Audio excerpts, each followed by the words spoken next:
Hey, good evening everyone. Welcome to another tutorial, another YouTube video about the software testing templates that I've been putting up on the website. Specifically, this is about the test status tracker that I've just uploaded there.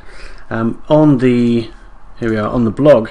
I put a new blog post about end of day reporting and sort of describing what I think end of day reporting is and why we should do it, even if we're not directly asked for it, and an example of what could go in an email. So everything from this line down is what I think would go into an email.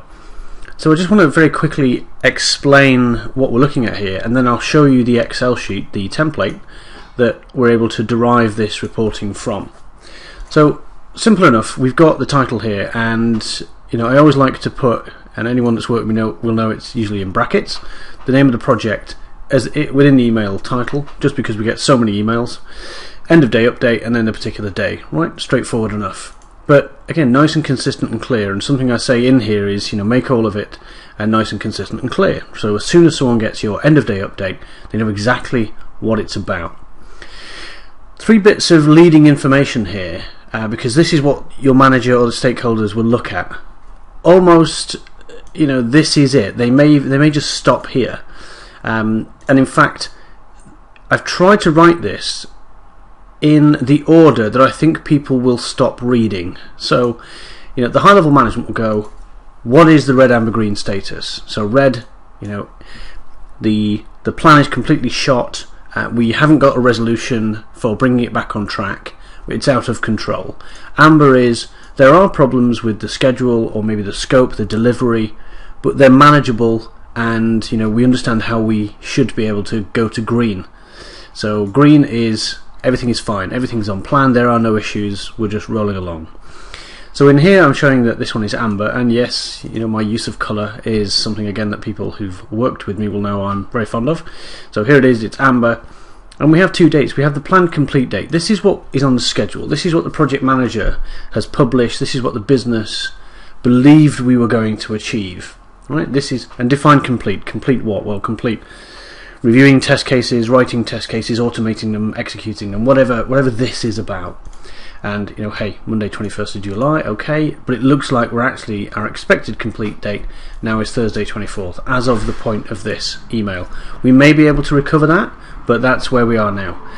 Senior management, project managers, etc. might just stop there and go, well, that's fine. I've got 30 or 40 projects to deal with. That's all I need to know from your end of day.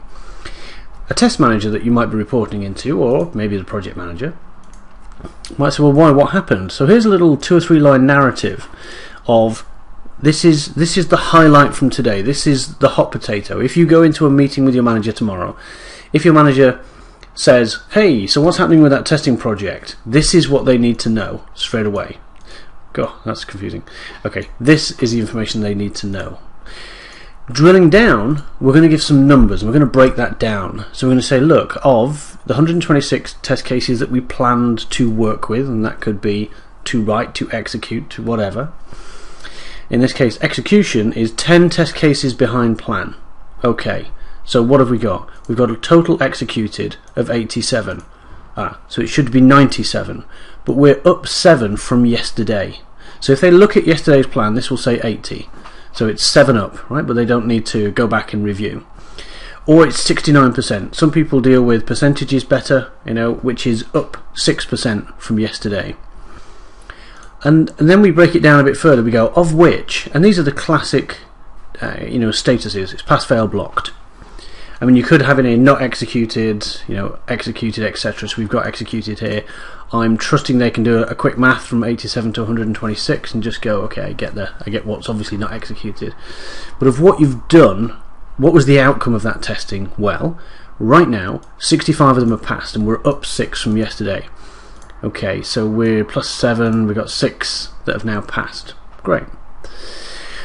And of the failed, we now have 12 in hand that are in a failed state, but that's minus 2. It's minus 2 because we see down here that 2 fails were retested. So we might have failed some more, so it could have been plus 2, plus 4, but we fixed some, so now it's minus 2 according to this report. Now, if it was -2 and 2 fails were retested, that suggests that today we didn't find any new fails. And here we're saying there are 3 blocked. Well, that's interesting. Why are the 3 blocked? So we ran 3, but they got blocked. In the comments section, we expand on that further. Again, so you can see as we go down, we're building up the story. And we say here, hey, the 3 test cases that are blocked, it was because the test data was skewed, and we're going to run those as a priority to tomorrow. Because a blocked test case means, you know, we got some way through it, and then we found out we couldn't proceed. So they're pretty good. We should jump on those straight away. 12 cases in a fail state, 2 retested and passed. Okay. We're going to conclude something tomorrow, and hey, somebody's out of the office. Okay, so that gives them the story. So you know, your manager gets trapped in the elevator by their manager, and it's, how is that project going? Well, you know, we're a couple of days behind. Oh, why was that? Well, we had some issues, but it looks like, you know, the guys are expecting to get it back on track by Friday. It's not a disaster yet. It's amber, not red. We know what the mitigation needs to be.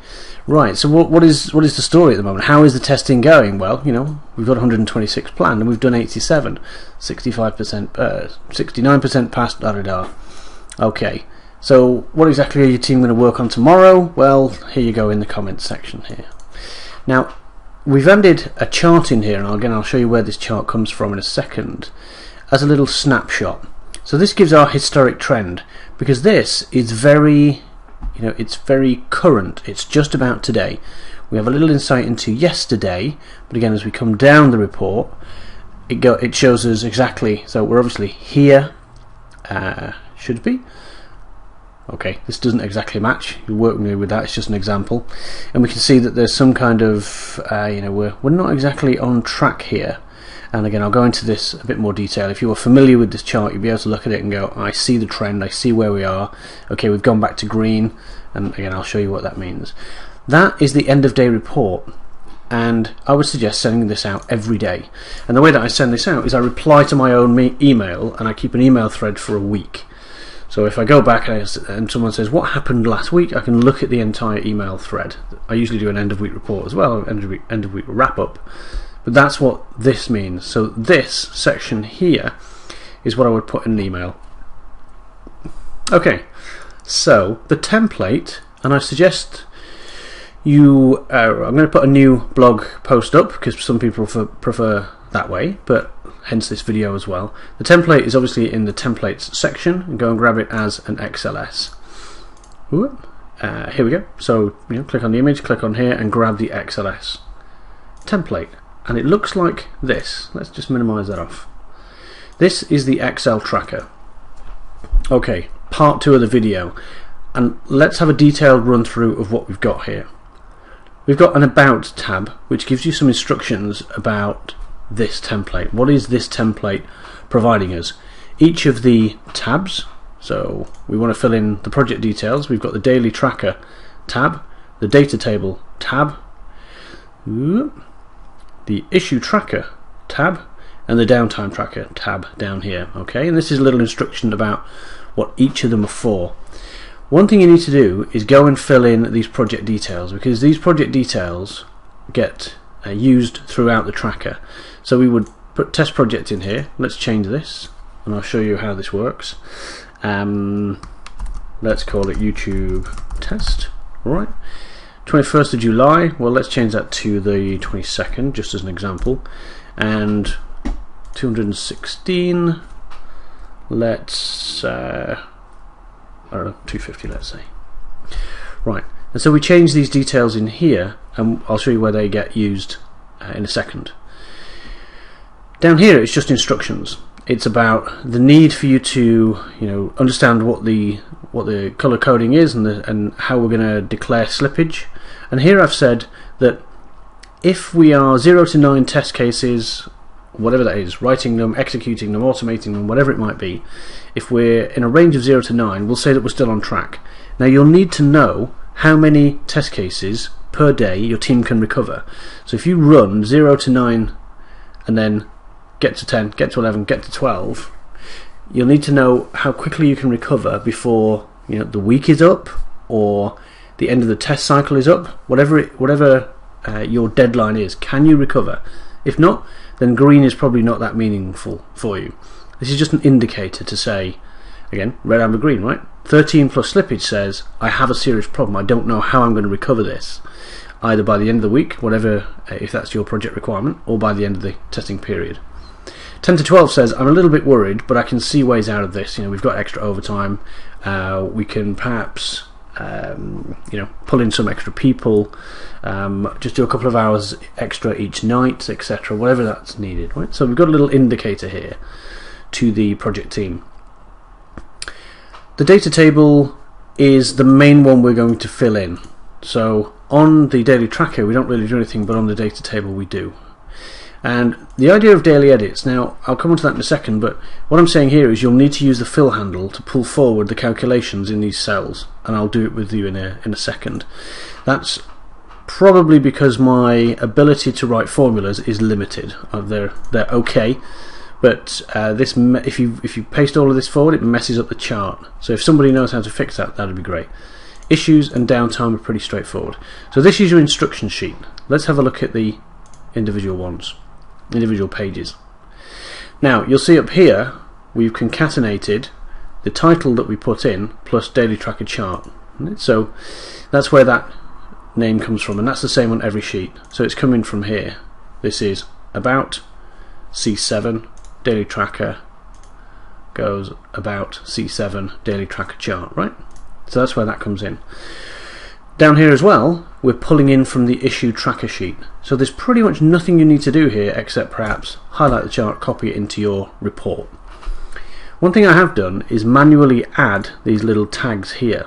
So what I do is when I get a new issue that comes in, and again we put them on the issue tracker here, we'll have a look at that properly in a second, then I put a little tag, 1, 2, 3, 4, 5, etc., just so somebody could look at the full chart and go, what happened there? Why did that go red there perhaps? And they'll see a number 4 and go, oh, I see, that was the issue, right? And if they want to, they can go into the issue tracker tab and see some more details. Now of course always this should be in some test management type tool, but we're assuming in this scenario we don't have it and we need to give this level of information. So there's not much you need to do on this directly. Okay, so let's have a look at the data table tab, and you can see straight away here what we've got is two sections, the planned section and the actual section. You'll need to fill in the test engineer's name here and then copy them down here. Clearly you can add more rows if you wish, just make sure you copy all the formulas down, etc., and reflect that on the rest of the workbook. Here we've just gone for 3. Now that you know the total number of test cases that you want to write, execute, etc., you can break them down by a daily delivery here, and clearly by the end of the chart this should total whatever your total number of test cases is. Now I put 250 on the first sheet. This worksheet clearly doesn't work out the final figure here. It's a sum, so I would need to go in and add, what are we missing here? So another, what is it, 20? No, it'd be hang on, 41 even. Another 41 to get this to 250, right? And in that way, there we go, our chart will also change. Now clearly that's not a very even spread, but that's fine. I'll just put this back to 216 just so I know I've not broke anything in the estimate. So remember, when you put in your total value here in the daily tracker, data table, you'll need to essentially put enough in here to add up to your total. And maybe I'll add a calculation here that says this does not equal, in fact let me just add a note. What should we do? We'll validate total. Okay, I will do a little formula there that says if this doesn't equal what you've put in the about, then you haven't allocated enough work out. Well, let's put that in there. Okay, so we've gone through, we've said okay, I can do this many per day, it's slowly ramping up, and the total needs to be whatever I've planned for. In this case we were talking about 250, this example just says 216, and I'll put a little check in there so it will shine red if it's not working properly. What you'll need to do then on a day-to-day basis is go in and record how many each individual tester actually got done. Just shout across the desk, say, hey, you, how many did you do today? 1, 3, 5, 7, 2, whatever it is. You'll also get some calculations down here as a percent and a total number. And we plan a certain percent, and we have we got this outstanding planned total number of test cases, right? And then we've completed a certain percent and a certain number. So these are just rolling calculations, and you can see by the formula bar up here what's happening here. It's just totting them up. So we intended to, we intended to do 3. We did 3, we plan to do 3, so the variance is 0 and the numbers match. As we get over here, because we missed this one, we intended to do 9, but we only did 8, so we've got a variance in total numbers of -1. We're behind 1 now. And over here we planned for 15, we only did 9, therefore we've got a variance of 6. We're 6 down, we're 2.4% down against plan, and so on. Now, because of the need, or my desire, to have this tidily finishing here every day that we copy this report into our end of day, what I did here was to not include, as you'll see here, the equations. If we do, it kind of messes up a little bit because there's no data in these top boxes. So you'll need to highlight these sections and use the fill handle when you go into the next day. Remember, you would have put your data in here. Whoops, I'll fix that. You would have put your data in here, so these will calculate. The issue there is it starts to do this. Obviously the variance will just increase and drop like this. So that's why I've left it out. So at the end of the day, you just put your figures in, whatever they may be. What have we planned? 444. Well, let's do a bit of recovery. We do 555. That calculates it out, and as I've said, we would then, from the previous day, we would then full handle these calculations, and the daily tracker will show where we're at. Now, at the end of the day, what you need to do is assess what colour each of these points should be. And again, you may be able to script this. If you can, that's great. But if you click on it and click it again, you'll get the individual point highlighted, and I'm afraid the crude fix here is just to fill it with the appropriate colour. So in this case, green is fine, but we might want to do it red, for example, if it was further down. Apologies, I like the pretty colours, but I don't know how to script it. Okay, so that's the data table. It's as simple as planning out what you're going to deliver rather on a day-to-day basis, and making sure that number is the same as whatever you've put on your total number to be delivered over here. On a day-to-day basis, record what you actually achieved per person. All of this will auto calculate, and then select and fill for the next day. That gives you your daily report, and you know exactly where you're up to. Save the sheet down.